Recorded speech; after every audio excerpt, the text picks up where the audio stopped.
from the Mexican consulate here in Los Angeles. I am very happy to be able to participate in this wonderful event that we put together with our friends Ana Rita Garcia Lascurain, the director of Mucho, the Museum of the Chocolate, of Chocolate in Mexico, and of course, Jose Lopez Ganem, that is a fantastic friend that I have met from so many years. But now he is joining us from the Fine Cacao and Chocolate Institute in Boston, Massachusetts, right? Or in Cambridge? Same thing. Well, in New England.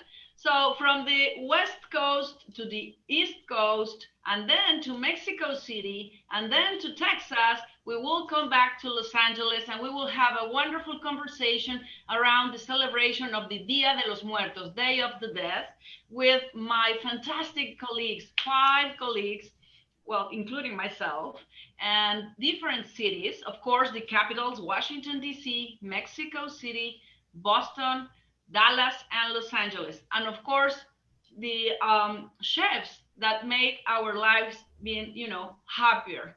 So just the thought about chocolate and Altar de Muertos and Dia de los Muertos makes me happy, even though we're struggling through difficult times. But, remembering and enjoying, that's what we should do to evocate the ones that we have lost. So thank you so much. And without further ado, I will ask Jose Lopez Ganem to keep on with this conversation. Thank you so much, Marcela. I have to thank you as the Consul General of our community in Los Angeles, but also your entire team, Sandra, specifically Sandra Lopez, who has been your co-planner partner during this event, and all the team that is making this broadcast possible. I have no other words of appreciation also for my colleague Ana Rita Garcia Lascurain, who has been in this battle of chocolate cross-border, if I might steal that term from you, Consul Marcela, to build a community of our countries based not only on chocolate, the product, on chocolate, the cost, and what chocolate creates, which is what we're here to celebrate. I want to start with a quote of one of our greatest, Octavio Paz, that I think elates why are we today celebrating, why are we having a remembrance of death. That is, the Mexican is familiar with death. She jokes about it, she caresses it, she sleeps with it, she celebrates it. She is one of her favorite toys, and as a matter of fact, one of her first steadfast loves. So I think that should kick us out. And before starting, of course, with our conversation, Ana Rita, please introduce yourself to the audience. Oh, thank you so much, Jose. It is very exciting, and it's been a past few days thinking about this event and how we are building culture across the nations through this very special celebration. I think this is a first and an unprecedented event in the sense that we are able to come together from so many cities in a very particular and painful moment in the history of humanity, but in a celebration of the living also, and of the ones that have passed. So thank you, Consul Marcela, for organizing this amazing event. Thank you, Jose, for everything that we've done together and for bringing us together here also. And thank you to everybody today. Thank you so much, Ana Rita and Jose. So now we will get to know how our consul in Washington, D.C. is celebrating the Dia de los Muertos. And maybe he can tell us, what about when he was a kid, what is the first resemblance about this day? Rafael Laveaga, our consul in Washington, D.C. Hi, Marcela. This could be a very long story, but I know that time is limited. My memories as a kid, I want to start them by showing you a picture that I have right here. And I hope it looks okay. I am the little guy on the right. And the lady in a dark suit in the middle, she is Tita. Most Mexican families have someone nicknamed Tita. And she was my Tita, my mother's older sister. She took us in the neighborhood where I grew up, Santa Maria la Ribera in Mexico City. He took us every day of the dead to a candy store by the name of La Cubana, where as we entered, my brother, my sister, and myself with Tita, it was like a window to happiness because everything was decorated magnificently with all these colors of purple and orange. And the mission for us was to find out our sugar skull. There was this huge display with sugar skulls with names in the foreheads. And the mission was to find your name in the sugar skulls. Now they do it as well, chocolate skulls, but the traditional ones that are ancient, I'd say, are the sugar ones.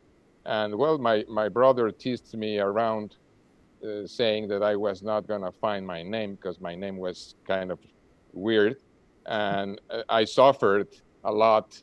But once I found my sugar skull with the name Rafael, I was the happiest boy on earth.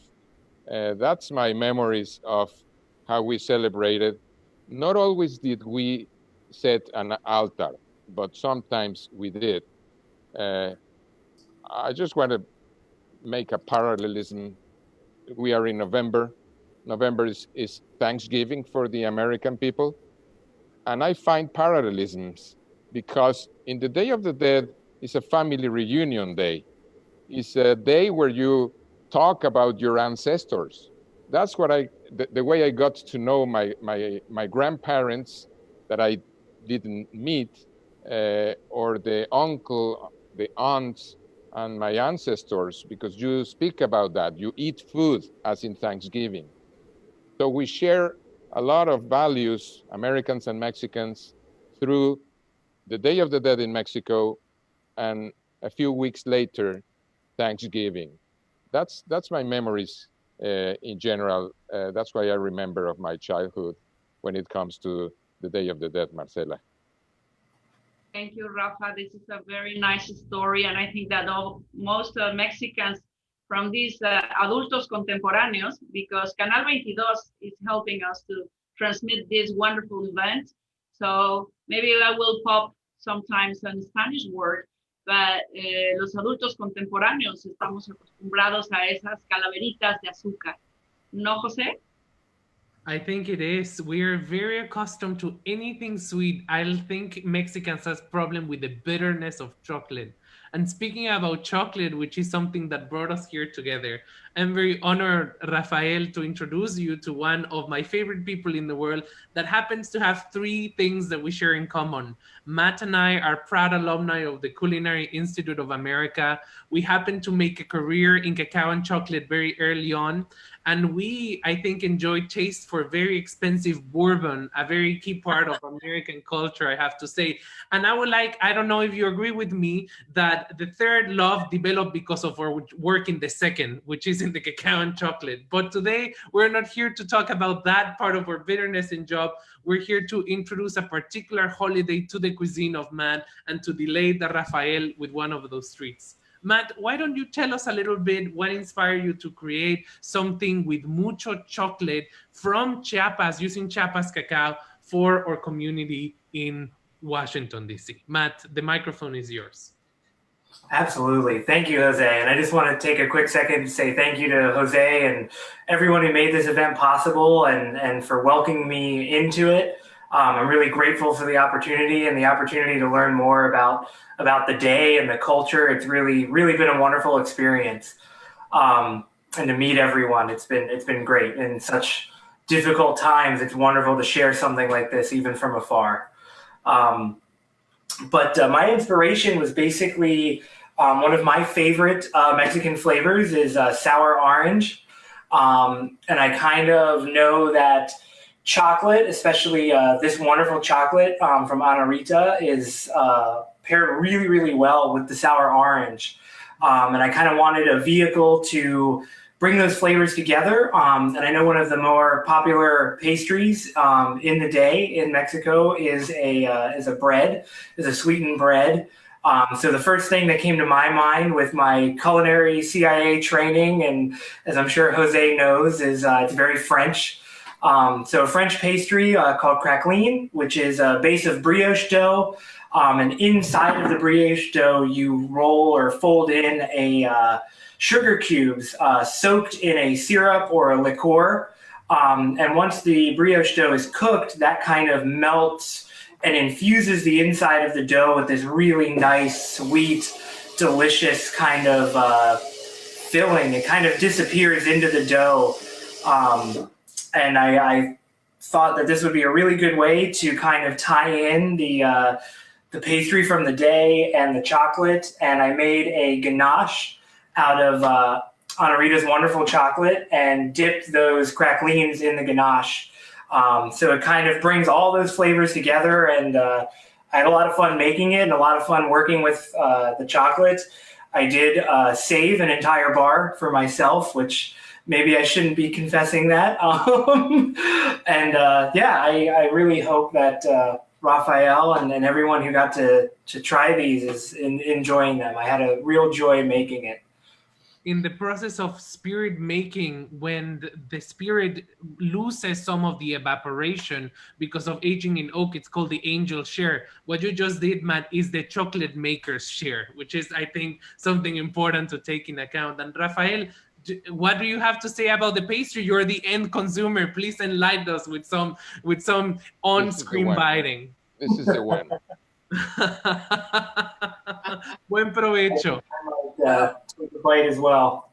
I don't know if you see the orange here. This thing has sugar cubes stuffed with bitter orange, mixed with bitter orange. So the pairing of Mexican chocolate, which is dark chocolate, and the brioche and the bitter orange is fantastic. I confess I have never tried such a thing. And I hope that this Mexican chocolate is as aphrodisiac as Montezuma II perceived the chocolate. How about that? I would like to prompt Matt to tell us a little bit of what he learns from Dia de Muertos during this celebration, and perhaps pair it, as we speak about food, with this wonderful display, with this wonderful altar in your back, Rafael. Matt, why don't you inspire us and prompt Rafael to speak a little bit more about this display that he has in the back? Yeah, absolutely. I think one of the most interesting things that I learned, I think Rafael already touched on it, was the similarities between the day and what we Americans are more familiar with as Thanksgiving. I think it's a really beautiful celebration of remembrance and celebration not of the loss itself, but as the life of the people you were close to and like the people in your family. I thought that was really beautiful, and I thought the altars were a really beautiful tribute to that. And so, yeah, Rafael, I'd love to know more about your altar. What's the tribute? What's the story? Thank you, Matt. Well, this is a classical altar. I don't know how well do you see, for example, the Guadalupe, the Virgen de Guadalupe. This is a typical altar of 7 stages.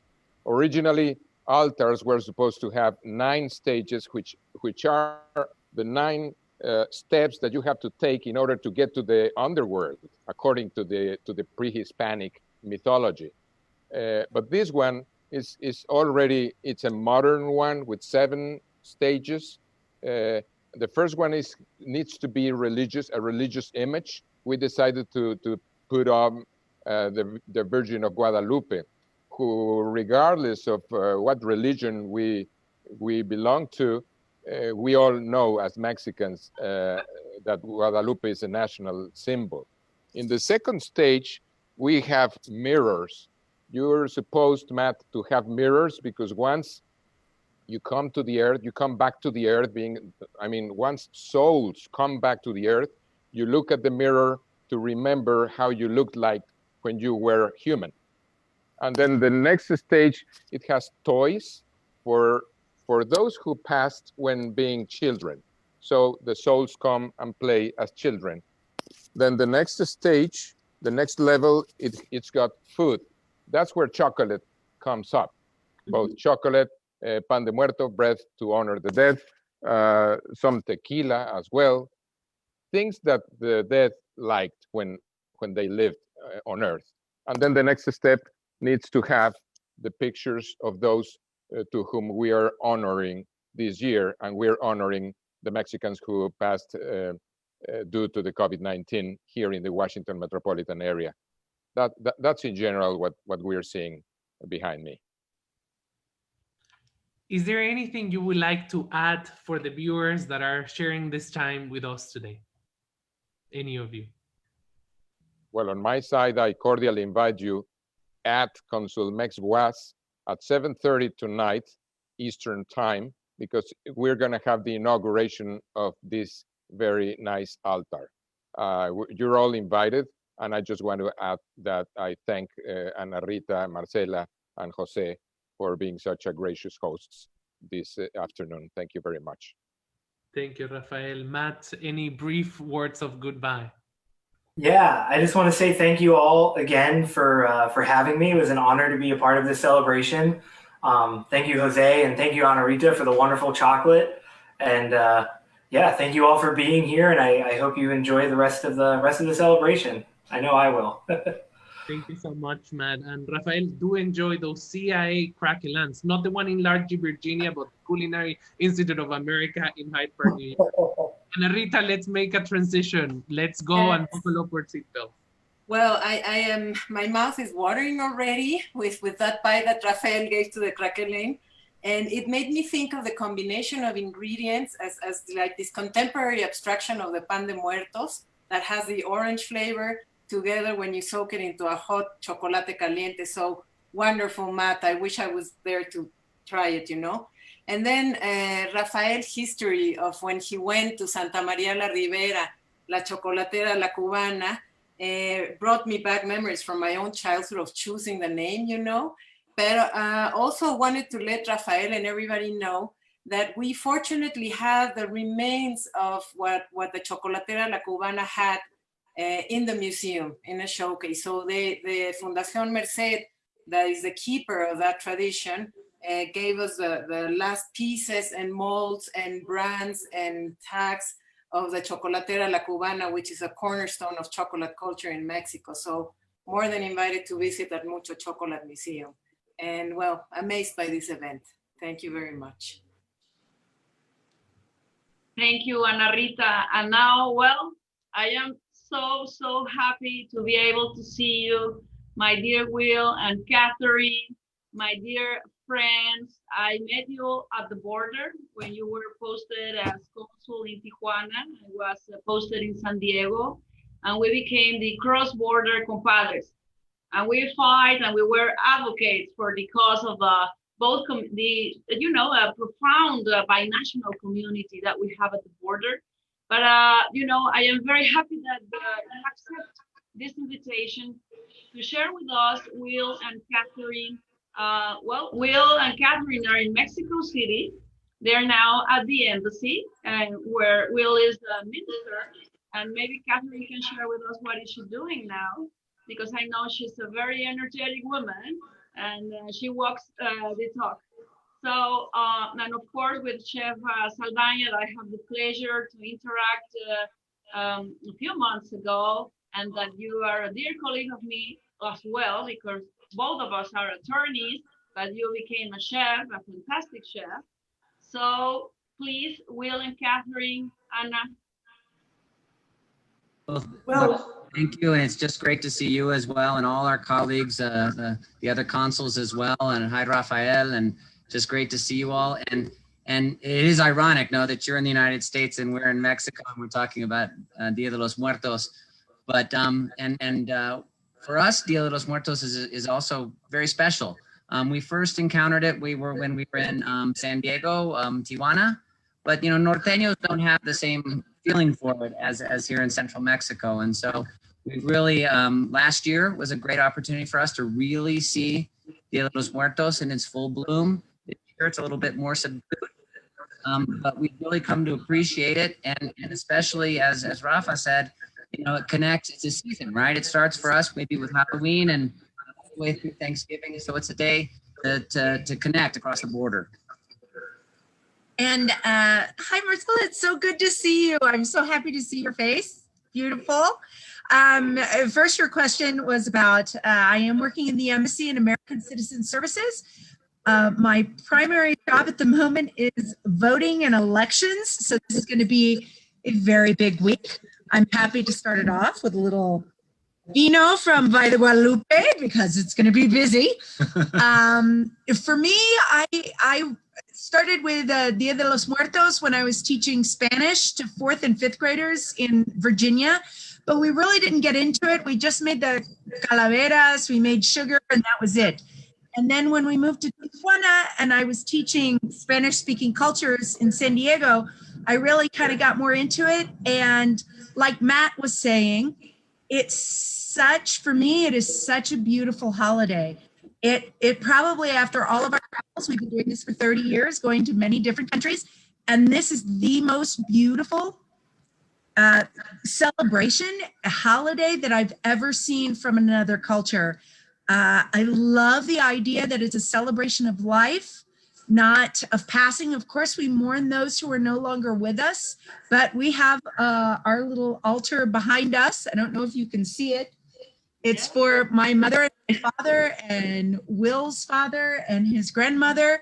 And so we've got some whiskey and some beer and some potato chips and cookies and things for them. And we just really love celebrating this. But more than anything, we have to thank Mexico for the most important thing in our lives, and that is chocolate. No, absolutely. One of the beautiful things about Dia de los Muertos for me, and especially, is that it connects us to the pre-Hispanic past, right? To the pre-Columbian past. And there's, you know, thousands of years it connects us. And so when I think of Dia de los Muertos, I'm thinking about those things as well. And of course, chocolate, which I have learned just today that was a gift from Quetzalcoatl. So it takes us even further back. And thanks to Ana, I just heated up your tamales, Ana. So they look incredible. And thanks to Ana Rita for supplying the chocolate. We're very excited about that as well. And one of the things you mentioned earlier was on the way it connects the peoples of the United States and Mexico. You know, Americans in the United States are not yet fully engaged with Dia de los Muertos, but I think Marcela, maybe you and Hollywood are helping with that. You and Del Toro, maybe, or you know, with Live and with Coco and all those things. I think Americans are going to start adopting Dia de los Muertos very soon, and I think you should get a cut of that. For sure. Jose? I wanted just to say how jealous I am from the red wine of Valle de Guadalupe, the beautiful weather of my hometown, Mexico City. If I open the window right now, Catherine, I will have the bliss of New England come and froze me inside my little apartment. So very jealous of you, and very jealous, of course. And I think red wine chocolate tamales are a great pairing for the times that are getting to your desk in the next couple of hours, I have to say. But for that, I would like to prompt Ana Saldaña to tell us, Ana, you were working with chocolate tamales, with chocolate also from Ana Rita, cacao from Tabasco, the neighboring state of Chiapas, and I have to say competing in terms of pride, who has the best cacao in there. Ana, what is your experience working once again with Mucho? Well, first of all, Ana, sorry. You know, all of us, we speak and understand English, Spanish pretty well. So there's someone in the audience that is asking if we can do it in Spanish. Sorry. Ana?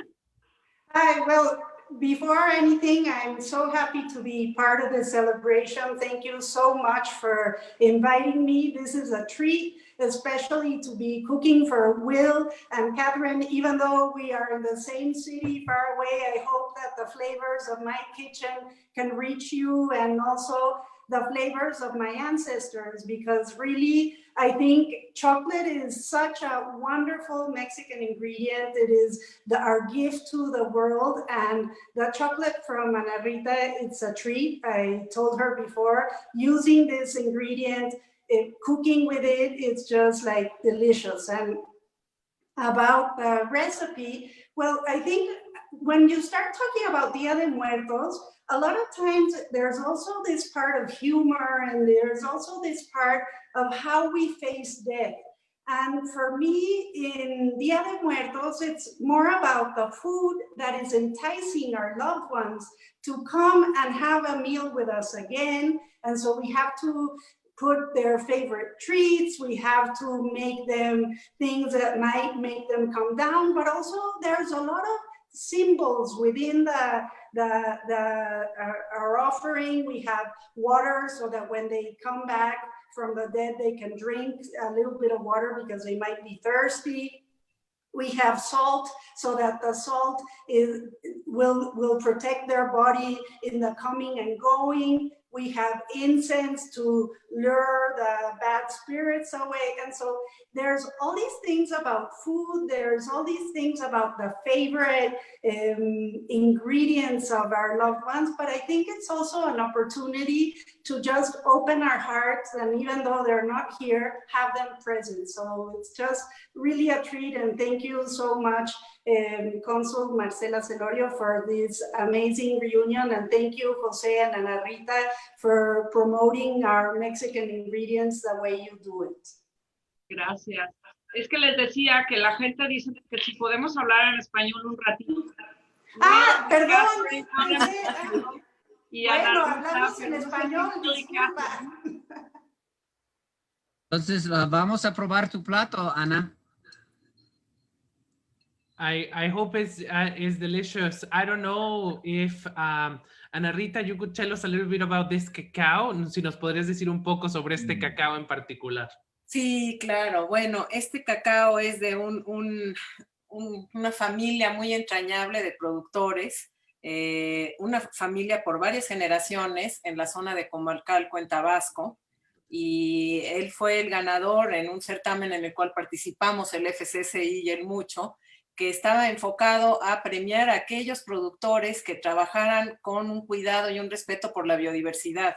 Entonces el cacao viene de una plantación maravillosa, cuidada por una familia y además con una variedad de cultivos increíble y de especies increíble. Entonces seguramente eso se refleja en el tamal que hizo mi tocaya delicioso. Pero bueno, dejemos a Catherine y a Matt decir que... No, y si puedo explicarles a los que no están viendo qué están comiendo, claro. me gustaría, y sí, como dice Ana Rita, la profundidad de este tamal, yo aquí también tengo mi tamal, me he hecho para mis seres queridos, y es un tamal que tiene ingredientes que va a hacer que todos vengan a visitarme, porque tiene la canela. Yo, igual que lo que hablan de cómo tienes la unión de México y Estados Unidos, bueno, mi mamá es americana, y entonces yo crecí con el apple pie de mi grandma, ¿no? O el pie de manzana de mi abuelita, que siempre tenía canela. Mi abuelo viene de descendencia holandesa, también norteamericano, y entonces le encantaba el chocolate, pero además hacíamos un dulce con lo que es la pasta de almendra, entonces le puse almendra. Entonces es un tamal que tiene para mis abuelos la canela, la almendra y el chocolate. Y para mi abuelita siempre nos gustaba como estos tamales dulces, suavecitos, que tenían muchas veces pasas, a veces tenían dátiles. Entonces esta vez me gustó la combinación del dátil con el tamal, entonces le pusimos tamal, y se va a terminar con una salsa de coco que a mis suegros les encantaba echarse su coco en Acapulco, y entonces pensé que tal vez con eso los podía invitar a que llegaran también mis suegros, y entonces se le pone lo que es la salsa de coco encima al tamal, y tiene ralladura de chocolate para que así otra vez podamos probar al chocolate en su máxima expresión terminando y con unas gotitas, bueno, espolvoreado con sal, que para mí siempre esa combinación de la sal y el chocolate es algo que me encanta, ¿no? Thank you so much, Anna. And for English viewers that are looking at this and I'm like, am I missing the recipe? Do not worry, recipes will be forthcoming. And I have to say that looking at that wine tamal pairing, it's not helping with the New England cold over here in the other side of the United States. I wanted to thank Will, Catherine, and Anna for sharing this experience with us, for celebrating this binational dialogue with what and I will say what better, as Will said, with something that we share such a common history, that it's chocolate. Buen provecho to all of you three. And I want Ana Rita, take us, let's buckle our seatbelts and let's go back to now my corner of the United States, New England. Ana Rita, please. Muchas gracias, Will. ¿De dónde es el vino? ¿De Valle de Guadalupe? Sí, es viñedo de la reina. Viñedo de Reina es selección de tintos, Cabernet, Malbec y Tannat.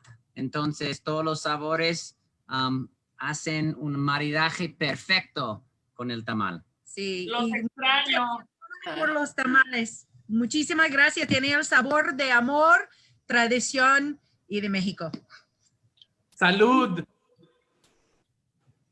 Bueno, yo quisiera, también muero de antojo y se me hace agua la boca con este tamal, que además es una evocación familiar que hizo mi tocaya Ana, pero me hace pensar, y no olvidemos que el Día de Muertos es un patrimonio intangible de la humanidad.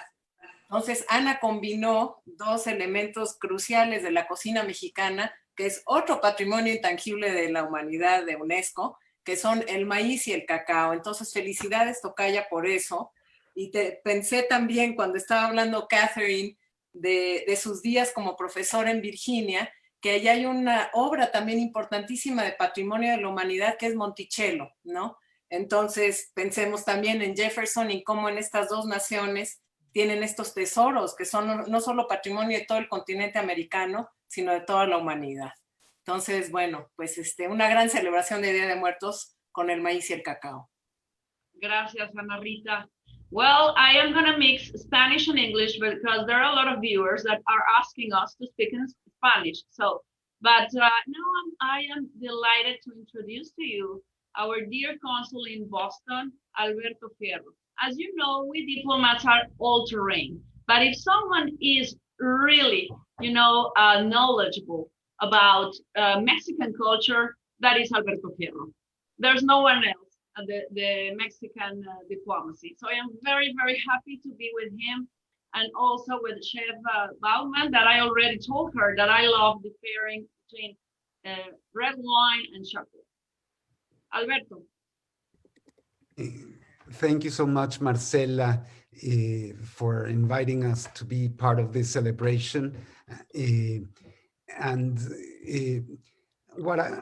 The Day of the Dead is the most syncretic Mexican tradition, as some have already mentioned, because it mixes elements of the Aztec beliefs in how they would pass to the underworld, and with the Catholic tradition. And as Rafael mentioned earlier, it is a harvest celebration as well as Thanksgiving.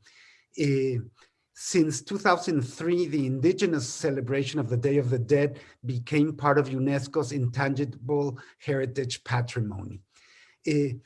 When I was a kid, my family would go, my father would go to the cemetery and put flowers, and yes, we would buy calaveras de azúcar, and I love the bread of the Day of the Dead.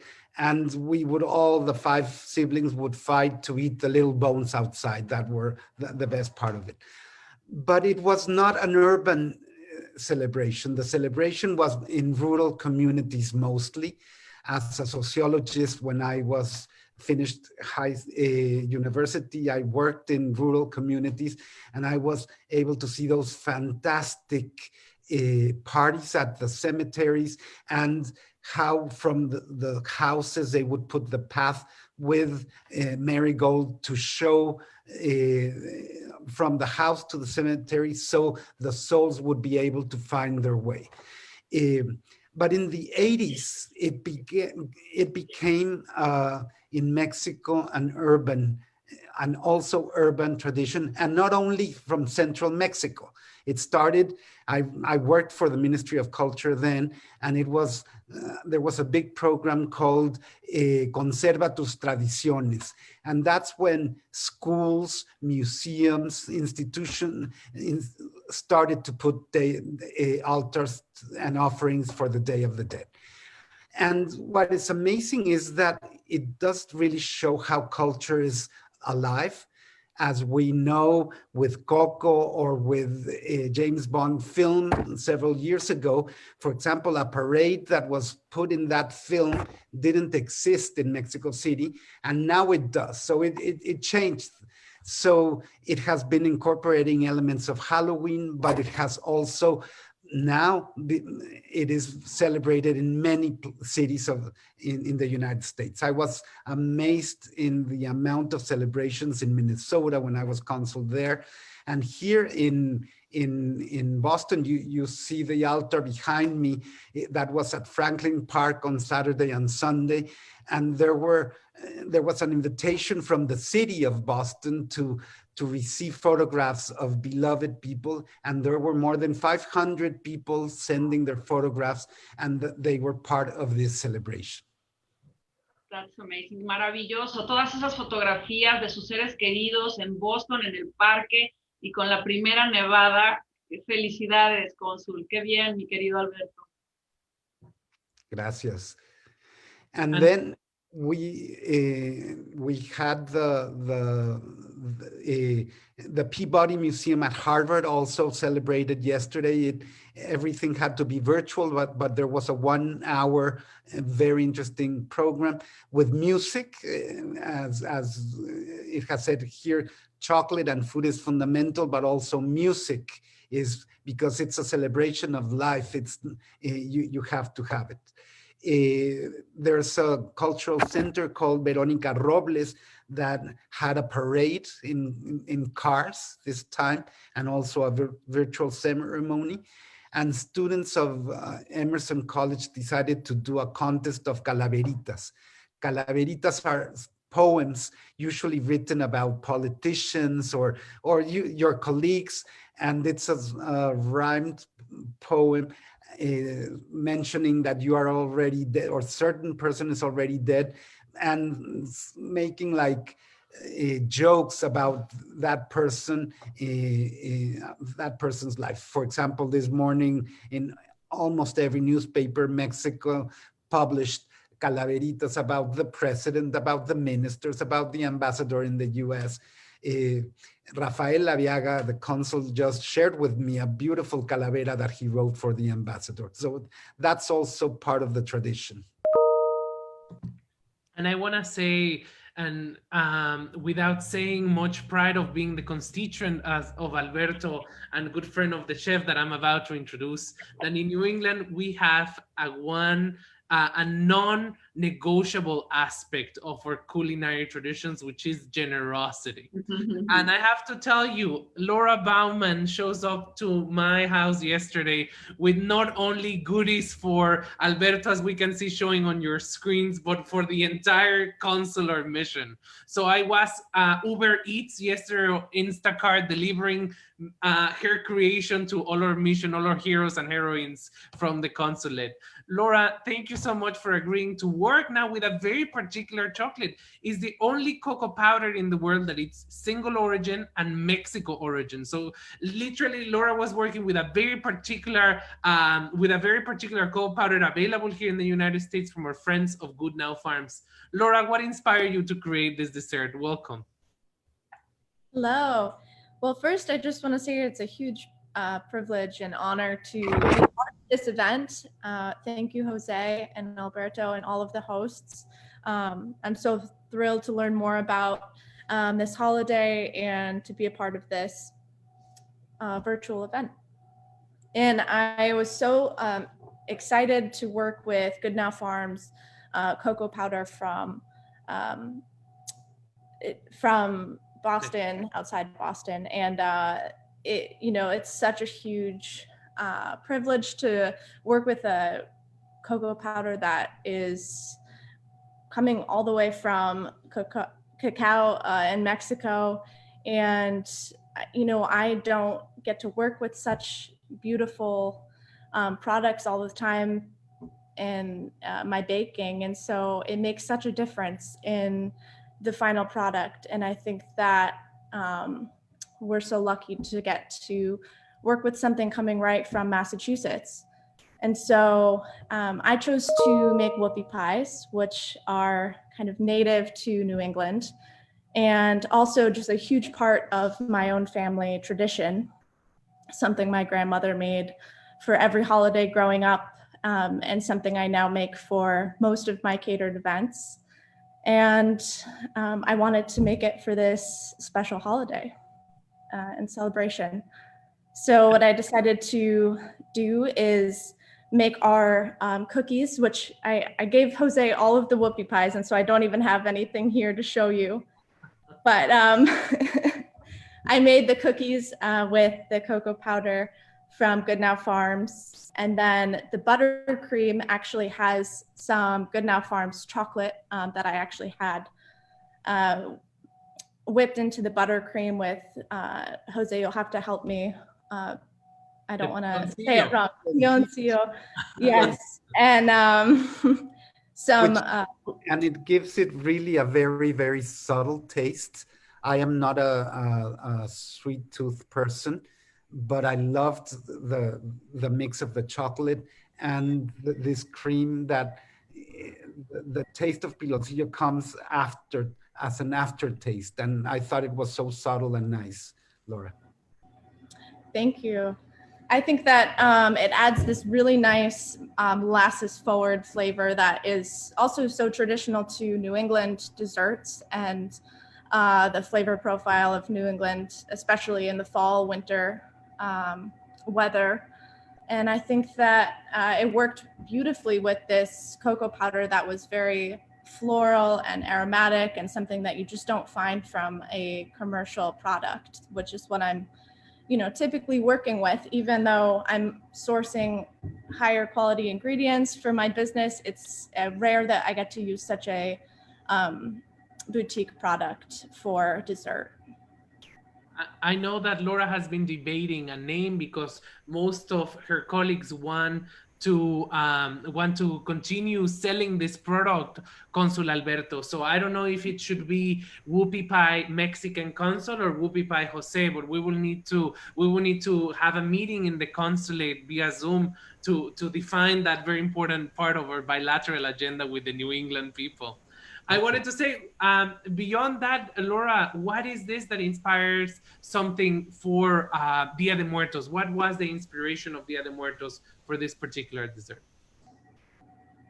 Absolutely. I think what I was saying before is I've heard so much about this event from you through our time in school together. And I think that it's just such a beautiful celebration. And most of my ties to baking specifically is through my family, and whoopie pies, like I said, were something that my grandmother always made and continues to make for holidays. And for me, it's such a special treat and something that really is tied to my family. And so I thought that it would be the perfect dessert for this celebration.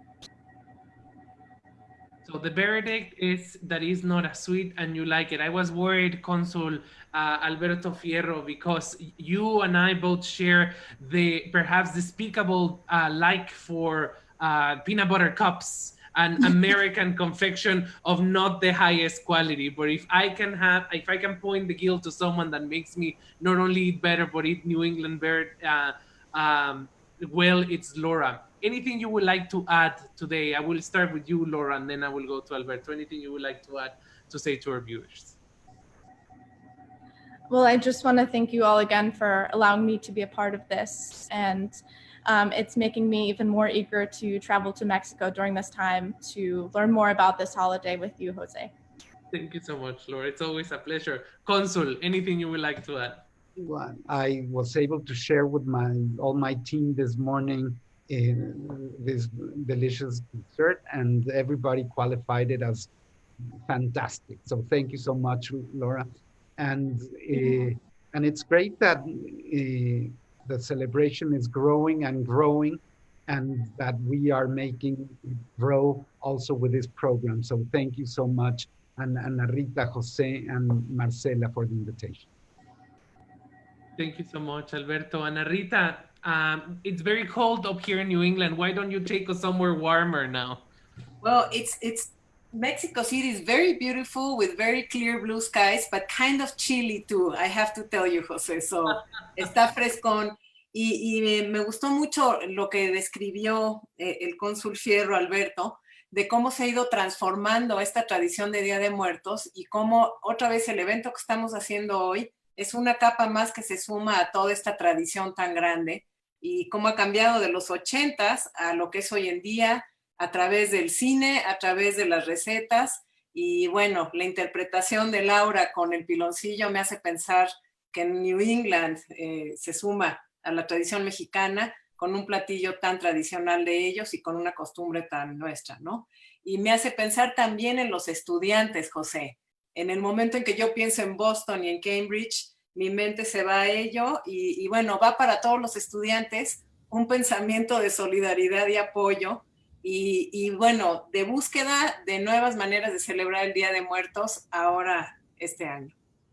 Y bueno, pues vámonos ya a Texas. Exacto. Y bueno, para empezar con Texas, estaba diciendo nuestro cónsul Alberto Fierro de las calaveritas, y esta es, por ejemplo, calaverita de fuego para Marcela Celorio. Entonces, le estoy diciendo esto en español para aquellos que no pudieron escuchar al cónsul. Es aquella, se trata de hacer una broma de cómo es que te vas al otro mundo, pero estás todavía vivo, ¿no? Entonces es muy divertido y como dice, hacen calaveritas de todas las personalidades, de tus colegas y de todo. Así es que aquí la Catrina se subleva y a la cónsul le quiere dar fuego. Pero bueno, mi querido cónsul Francisco de la Torre en Dallas, un gustazo. Tú estás ahora sí que el más privilegiado porque no tienes un solo chef, sino tienes tres chefs. Así es que cuéntanos, querido cónsul Paco, ¿cómo estás viviendo tú en Dallas esta celebración tan maravillosa del Día de los Muertos? Muchas gracias, Marcela. Para empezar, I switch to English or I stay in Spanish? Please let me know. You can switch both. Great. Thank you so much. I think that this event is wonderful for showcasing the marvelous world of chocolate and our traditions. And I think I'm absolutely convinced that Dia de los Muertos is not anymore a Mexican tradition. It began in Mexico, but it became exactly the mainstream in the United States. And from there, it's going worldwide. So we're doing many things here. We got great chocolatiers. I'm very proud that I'm the only one that's having 3 chocolatiers in this event.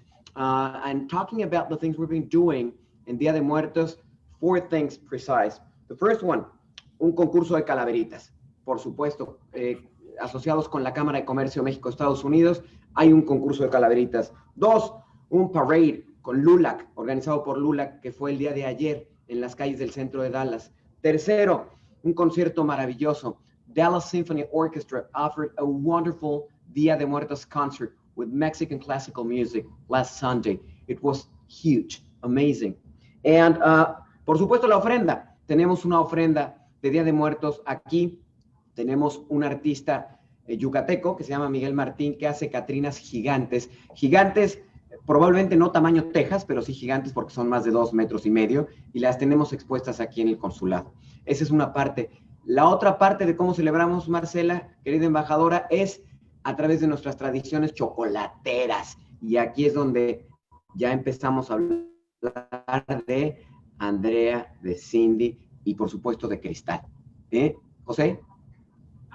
Yo no quiero hacer más intervención. I don't want to do more intervention. I would like to say, Consul, that the problem with New England, or maybe the advantage in this case, is that there is one Mexican that knows about chocolate. There's one Mexican that teaches at Harvard. There's one Mexican that teaches at MIT. The problem with Dallas is that they come by the dozen. Vienen de la docena. Yo quisiera abrir con esto el trío de grandes personalidades que nos acompañan el día de hoy, the trio of great personalities joining us from the kitchen side. I would like to thank Andrea and Cindy from Coco André, Cristal from the Virgin Hotel Dallas. Bienvenidas. Explíquenos qué es lo que crearon. What did you create for this celebration? Bueno, muchísimas gracias por la presentación. Y hemos preparado, yo soy Andrea Pedraza, fundadora de Coco André Chocolatier en Dallas, chocolatería y horchatería este año. Así que hacemos bean to bar, tenemos muchas diferentes cosas que estamos trabajando, pero nuestra especialidad pues son las trufas. Y hoy les voy a presentar una trufa que incluye el otro ingrediente de México que México ha dado al mundo, el mezcal. Mezcal y tequila, agave, maguey, son variedades solamente, así que tenemos aquí trufas hechas con mezcal y con tequila. Y están deliciosas, perdón que lo diga, they are delicious. Someone tasted this before and they were just like, I can't believe the taste about these truffles.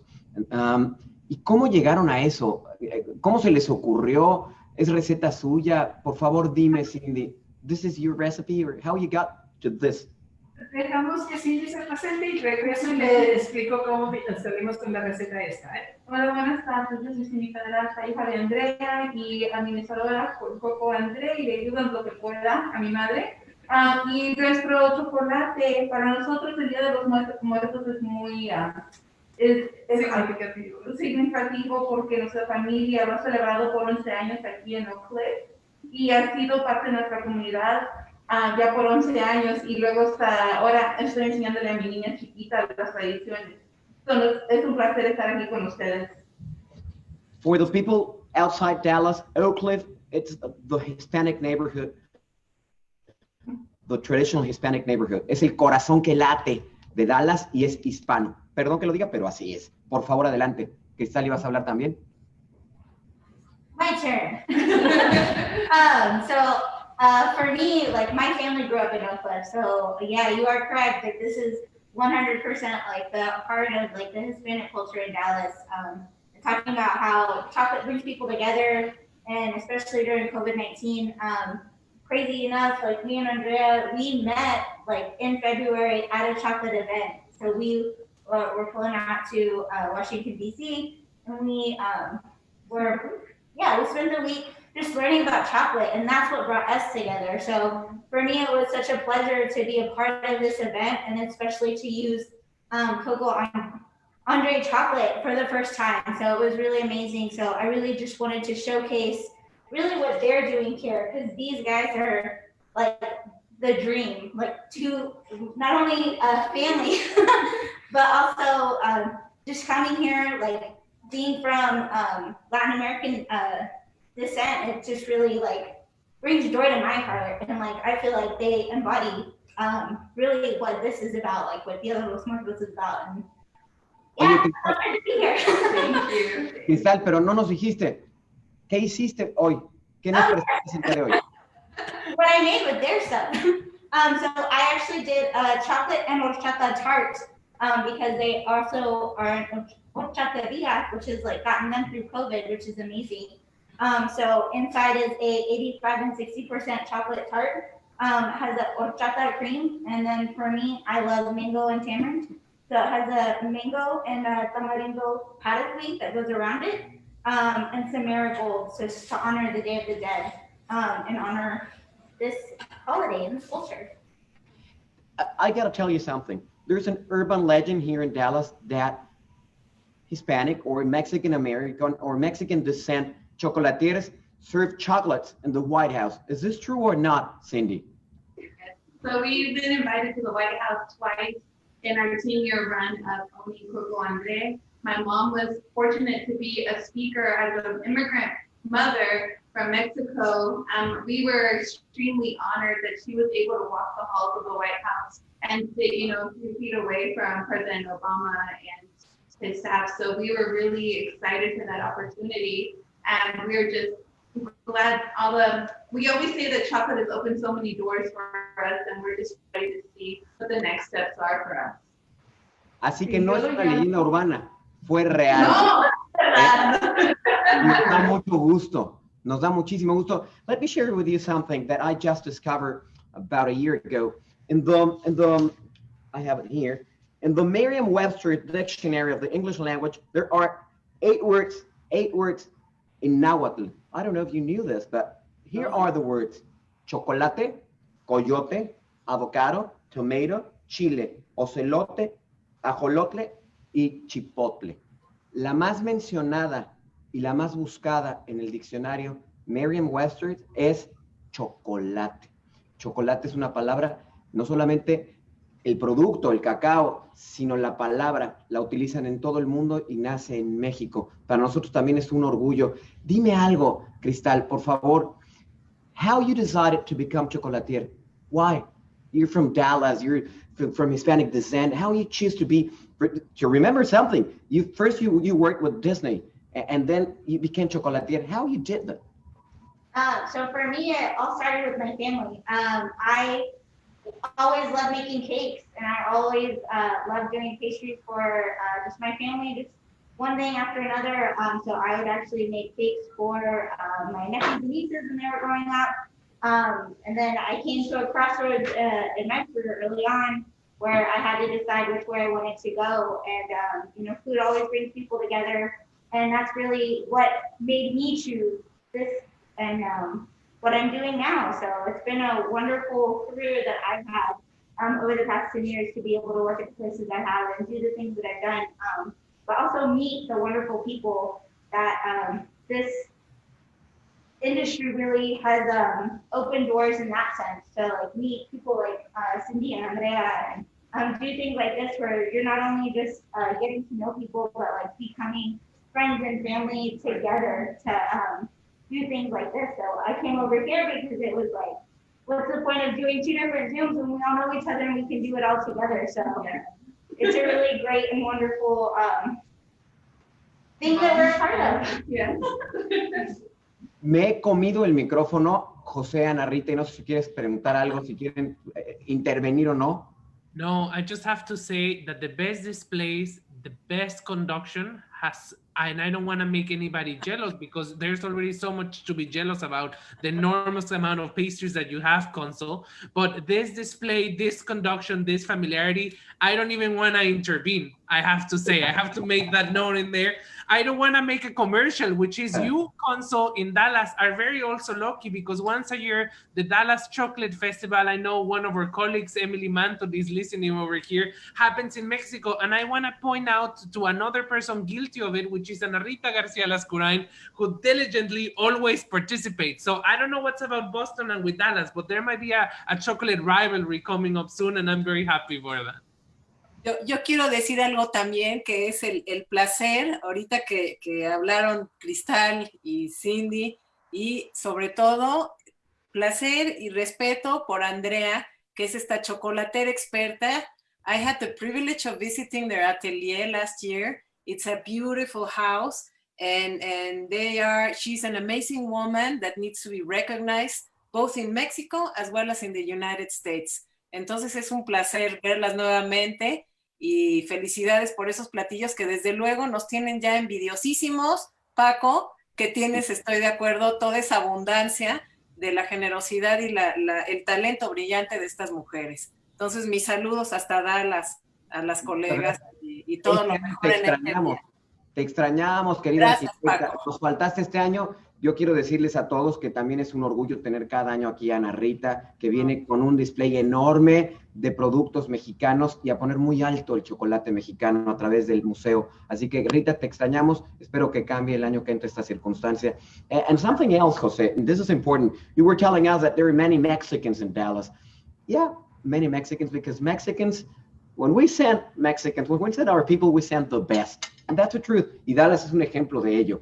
Pero no todas son chocolateras, José. No todas tienen la calidad ni la cantidad que tienen Andrea, Cindy y Cristal, de las cuales estamos orgullosísimos.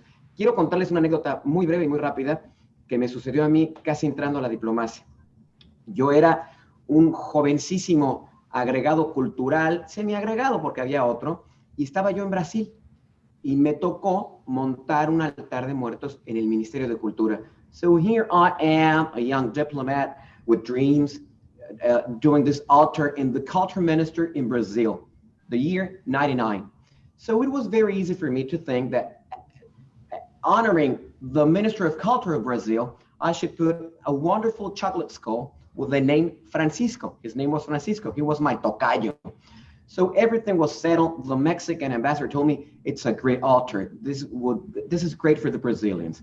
Here it comes, the culture minister. He comes out and he sees the skull, the chocolate skull, and I explain the altar and I say, this is for you, minister. This is an homage for you in your honor. Everybody stops talking. They look at each other and he tells me, are you telling me that skull, it's for me? Yes, it's for you. It's an honor. Okay, stop this. We stop everything here. Please stop the cameras. I can't understand this. And I'm not a skull. I am alive. Just imagine the diplomatic situation I had. It was a wonderful situation. I had to explain things. The ambassador had to explain things. And the point is that we have different cultures, completely different cultures. The celebration of the Day of the Dead is about life, but we have to explain sometimes we have to explain this, and in other cultures, no. And again, I finish with the things I began with. The point here is that Dia de los Muertos is now in the mainstream in the United States. So we're doing things better together, United States and Mexico. Y un ejemplo clarísimo es en materia de chocolates de ambos lados de la frontera. ¿Coincides o no coincides, mi querido José?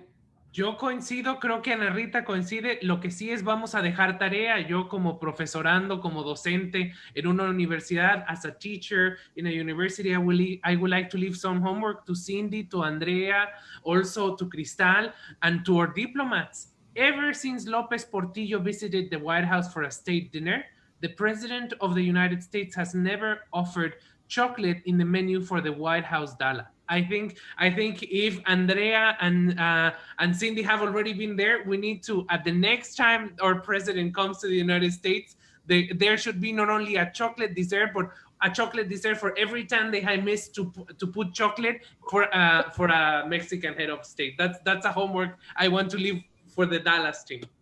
Very good idea, and we're in. Thank you so much for the time. Yo no sé, Cindy, Andrea o Cristal, si quieren cerrar con algo. ¿Quieren hacer un final remark? Please, por favor, Cindy, Andrea, nos encantaría escucharlas. Muchas gracias por invitarnos. Y yo quería invitarlos también que vinieran al nuestro Día de los Muertos, celebración que tenemos ahora en la noche. Si viven aquí cerquitas, de las 5 hasta las 10 de la tarde tenemos un evento grandísimo aquí en la tienda. Ya he tenido 11 años. Y ahora se lo paso a Andrea y Cristal. Pues, ¿qué le puedo decir? Súper agradecida por la oportunidad de poder compartir esta celebración que para nosotros es tan especial. Como dice nuestro cónsul, hay que entender nuestra cultura para poder apreciar eso. Y sí, pues para nosotros es un honor tener nuestra calaverita con el nombre y todo. Pero compartimos este cacao de Chiapas, que es una maravilla, el de Tabasco igual. No son mejores, son diferentes. Yo siempre les digo, excelente cacao tenemos en México, solamente son diferentes sabores, diferentes los sabores, las variedades, los varietales que tenemos. Excelente cacao que tenemos y para eso estamos aquí, para seguir promoviendo nuestra cultura y nuestro cacao mexicano. Y lo resistentes y lo flexibles y lo acomodables que somos nosotros cuando la situación se pone difícil y hay que sacar lo mejor que tenemos, lo mejor de nosotros mismos y ser creativos y reinventarnos. Y ahí tenemos nuestra horchata que salvó el verano. Cristal. Thank you. Such an honor to be a part of this celebration, such an honor to be a part of this wonderful event that's celebrating our culture, especially during these times in COVID where it's really hard to connect. But I'm so grateful for everyone who brought this and got this all together, because without it, like, we would never have these conversations. We would never know this about each other, and like we would never have this interaction. So I'm really, really grateful, and I thank you so much for all of this. I hope you enjoy. Gracias, José, Ana Rita querida, embajadora querida, gracias por la invitación. Dallas se hizo presente. Gracias a ti. Los mejores embajadores no somos nosotros, son los mexicanos y las mexicanas que chambean aquí en Dallas, como ellos. Gracias. I don't know how we can compete with that presentation, Ana Rita, but I have one shot, which is, why don't we go back to the place that brought us together to do a closing of this celebration of life? Thank you, Francisco. Thank you, Cindy, Andrea, Cristal, Ana Rita. What should we do? Should we hit the California road? No, vámonos a California y vamos a darle la palabra a nuestra anfitriona estrella, Marcela. Thank you so much for making this happen. I am in awe of what you do constantly for Mexican culture, y eres una representante maravillosa de los mexicanos en California, que es tan poderoso para toda la cultura de los dos países. Entonces, todo el agradecimiento, todo el respeto y un gran bravo por juntarnos en este día y lograr esta ceremonia tan bellísima. Entonces, va para ti la palabra y seguro tienes muchas cosas que decirnos de todo lo que está pasando y lo que ha pasado en Los Ángeles en torno a este día tan especial de muertos. Muchísimas gracias, Ana Rita. And we're going to switch to English because Chef Patricia Tsai, she speaks English, and then we want to really get to know her. And I don't know why you chose, because this is a team effort, Jose, Ana Rita, but Chef Patricia Tsai, I really feel privileged to have her on my side here in Los Angeles. She really is wonderful. I was reading her bio, and well, she started a quest, and I can say now that we're celebrating Dia de los Muertos, a soul quest to see who she was earlier when she finished her career. And I identify myself with her because that's why I became a diplomat. When I'm an attorney, but when I finished my career, I started a quest, a soul quest. And then I traveled in Europe, and I found out that I really praise this cosmopolitan ambiance, and that's why I feel so privileged to be able to represent my country. But let's hear about Chef Tsai, how she started this quest in my country, and I feel so privileged, Chef. Yes, thank you so much for inviting me, and my journey is very, very unusual. I'm not going to get into the full detail, but you can see a wonderful video of my journey, which really started in the middle of nowhere in the United States. I obviously am not Mexican, but I have embraced the Mexican culture, and I have partnered up with a wonderful mentor, Vicente Gutierrez in Tabasco, Mexico. And so he has been through this journey with me for 10 years. He owns Cassette Chocolates. You must be familiar with him. But, you know, I found my job solace. I worked in corporate accounting and finance and really figured out what I needed to do to be passionate about something. And when I went to Oaxaca, Mexico, I found out that they enjoyed chocolate in a completely different way.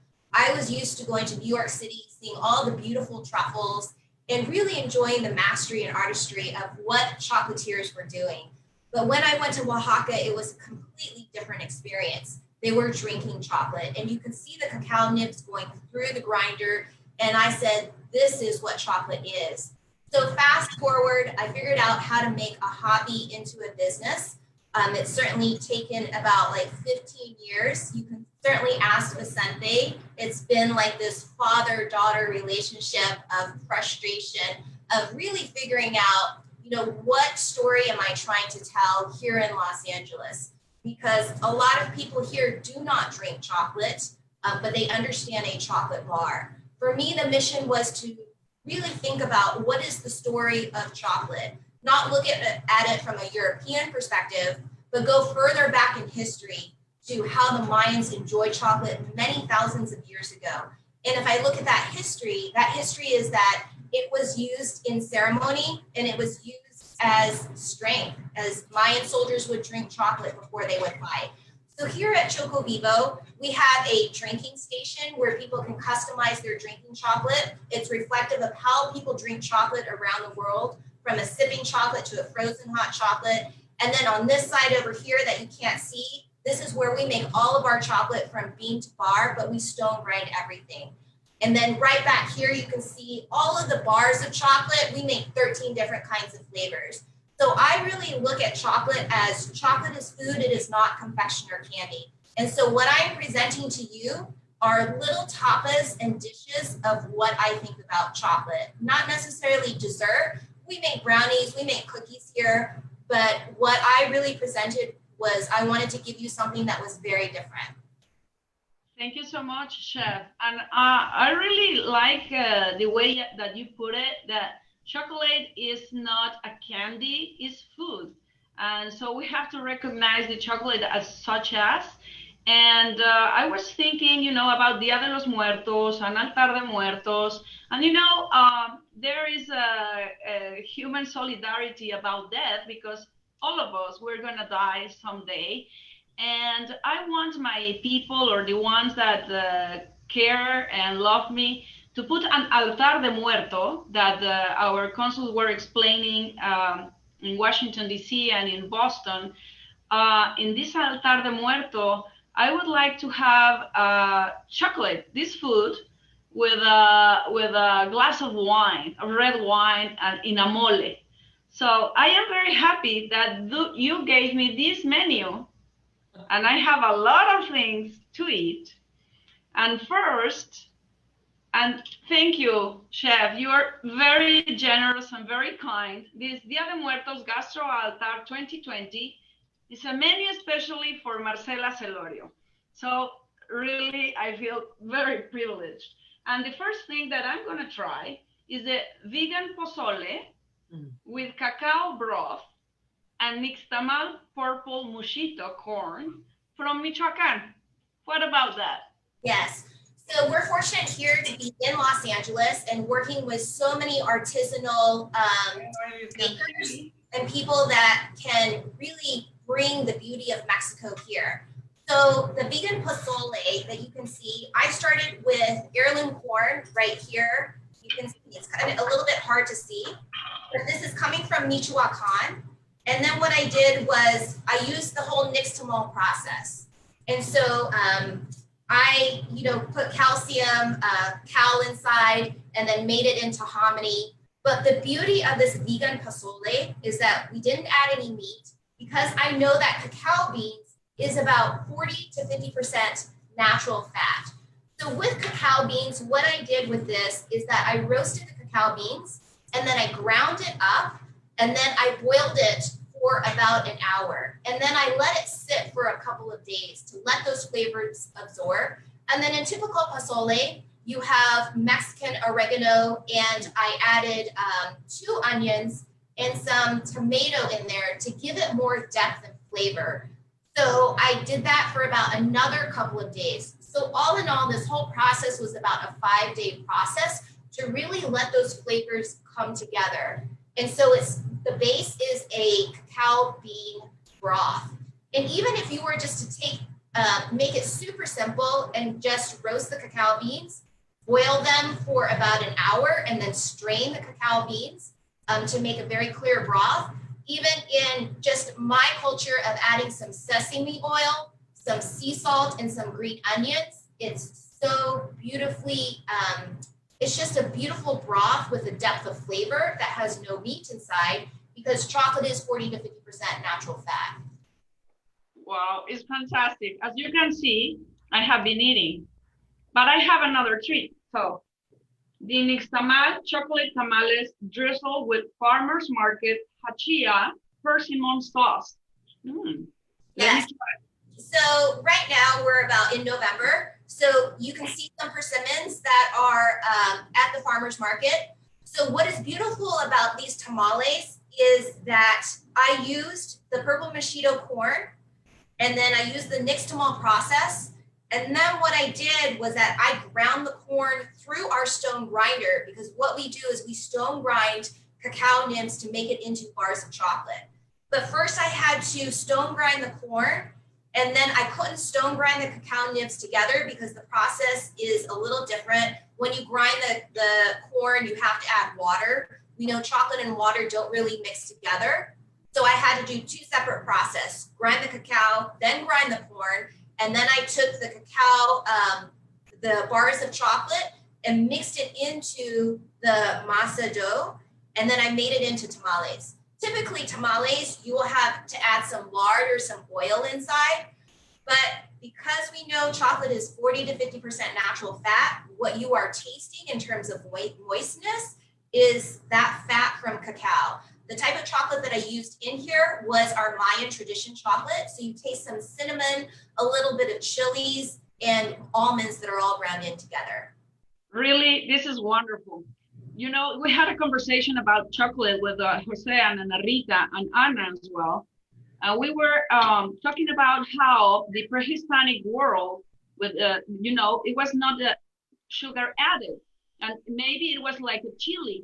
So I had this feeling that with this, it has this sense of chili, and it tastes wonderful. Yeah, there's a little bit, a hint of spice to it. And the point of the persimmon sauce is just to add another element or another layer of flavor.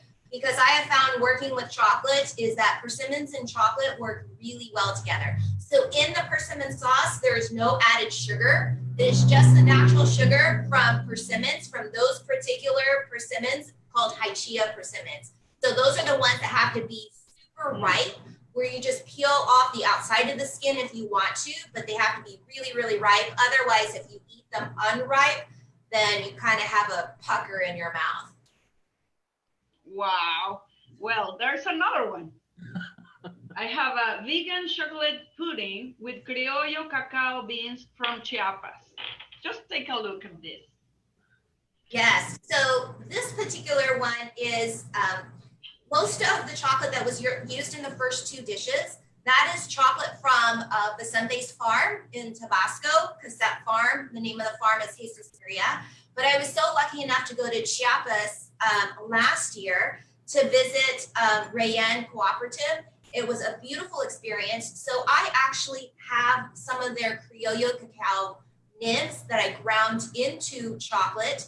So you can tell that when I made this into a liquid, because we have something called a sipping chocolate here at Choco Vivo.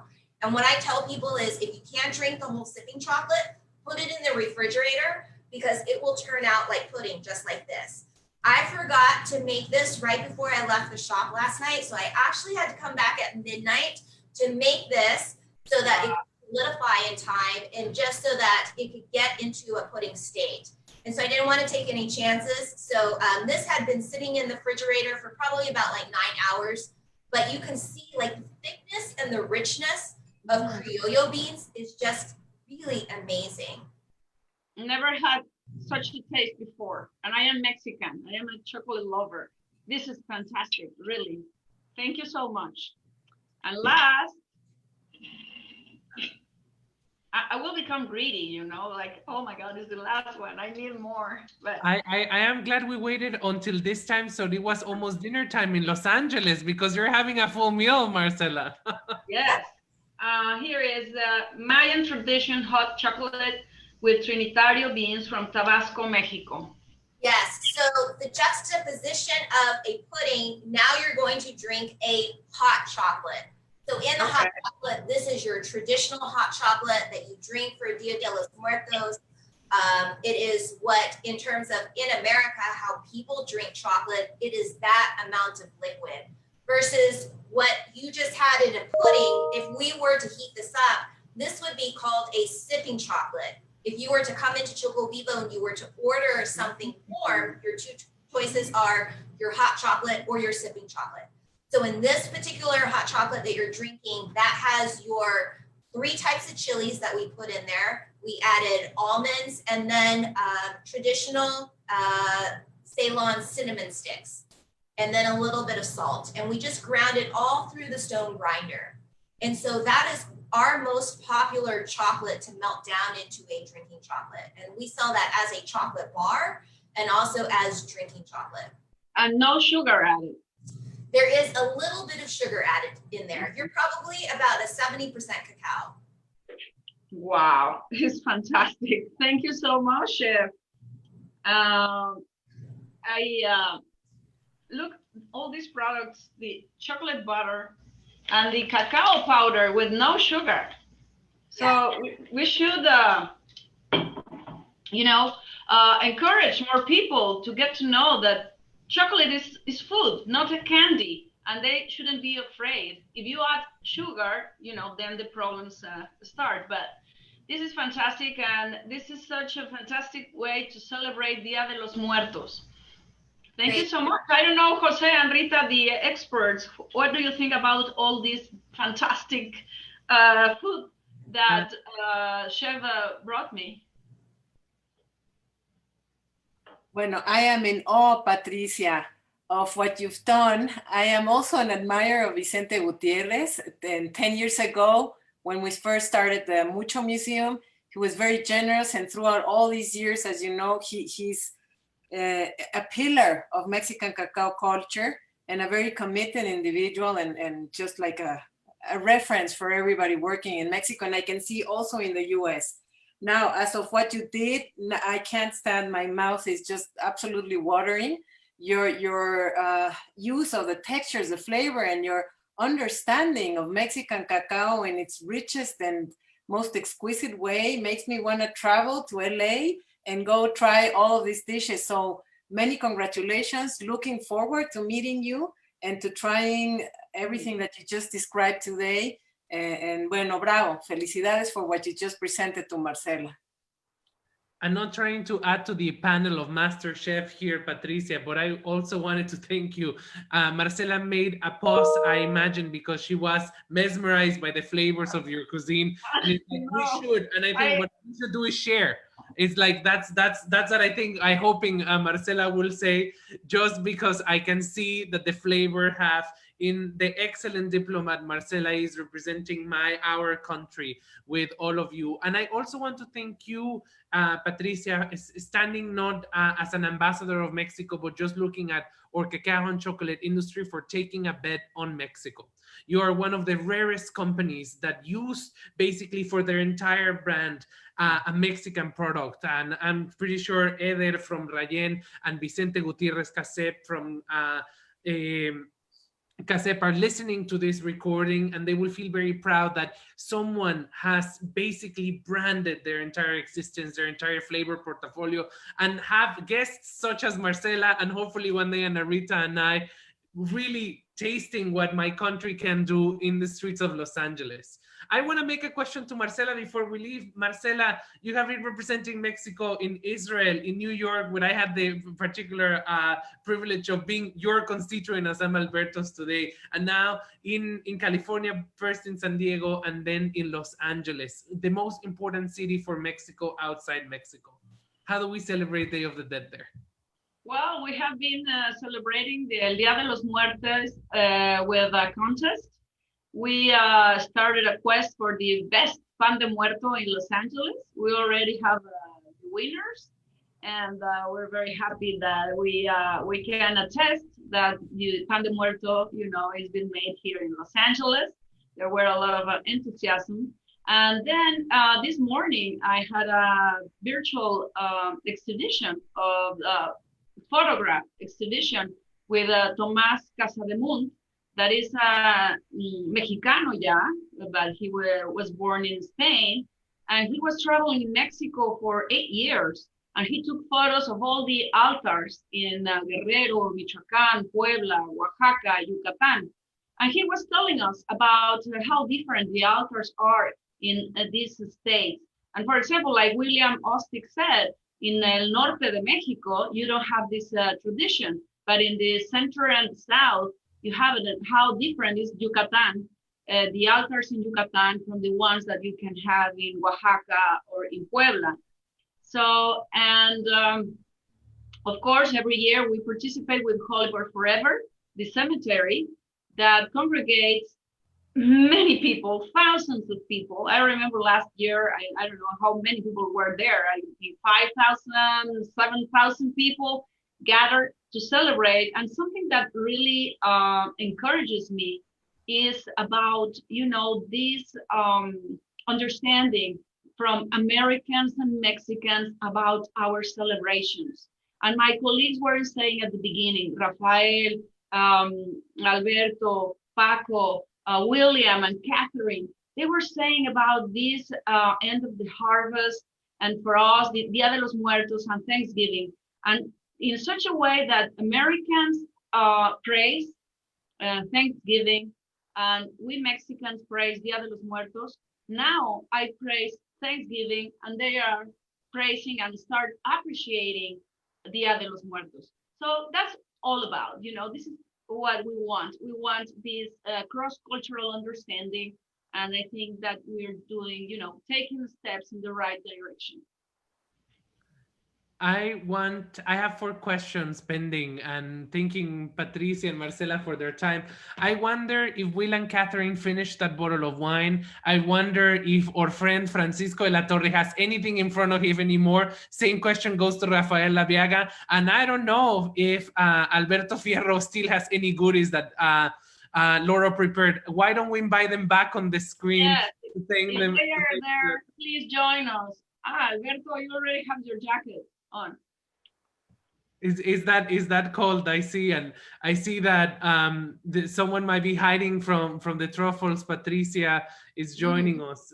I would like to take the opportunity, if you allow me, Marcela, as you enjoy more of the treats from Marcela, from Patricia and Rita, to thank everyone that has been behind these streets, specifically our cocoa producers in Arroyo Hondo, in Tapachula, in La Chontalpa, that have been portrayed by everyone. Salud, I will see that Will is pouring some good treats. Look, the American is the one that is having a toast with Mexican wine, and we're not, but well, we will someday soon. I think we can blame that we're still in the office, but hopefully soon when we get to home, we will be joining with a toast. Today is a holiday for us. All the consuls have been summoned to a meeting in an hour, so we have to be with Mexico regarding the elections tomorrow. So we have to behave from now till at least tomorrow. Okay. Okay, thank you, Alberto, for telling me. Except, I have to say this, except for the truffles of tequila and mezcal that I am enjoying. Muchísimas gracias a todos. Thank you very much. Really, I think that all of you are all-terrain, but not just in diplomacy and the chefs, but as persons. You are fantastic people, and we're building together something special and something new to keep on understanding each other. So thank you very much. Gracias a ti, gracias a todos los organizadores. I will have to toast to that, and also Marcela, if I might steal the microphone, and Rita would like if we could do this together. You are warriors of our nations, back in Mexico City and here in Los Angeles, in Dallas, in Boston, in Washington, D.C. You represent us, you take care of us. With you and your teams here, Sandra, for example, in LA, and all our crowd in Boston. So this is a celebration also for you. This is a treat, this is a menu. I know you're tired, now you have to go in an hour to talk about more serious things, but from the chef perspective, and the chef joined me in here, I hope you have a sweet bite in the middle of this bitterness. As my mother always says, Mexico has the contagious because it takes death as something sweet. So I hope you take this path, this arduous path, in something that can be sweet. Thank you for your presentation. Rita, I don't know if you have anything to add. No, pues sí, thank you again. Todo el respeto por los cónsules, todo el agradecimiento por los chefs. All my thanks to the chefs and to the consuls for representing us there and for allowing us in the Mucho Chocolate Museum to be a part of this very unique celebration. It is an example of what's coming for this time. Los saludos a todos y muchas gracias a los cónsules. Buen provecho y salud a los chefs y al American Diplomat, Mexican Diplomat. Feliz Día de los Muertos. Feliz Día de los Muertos.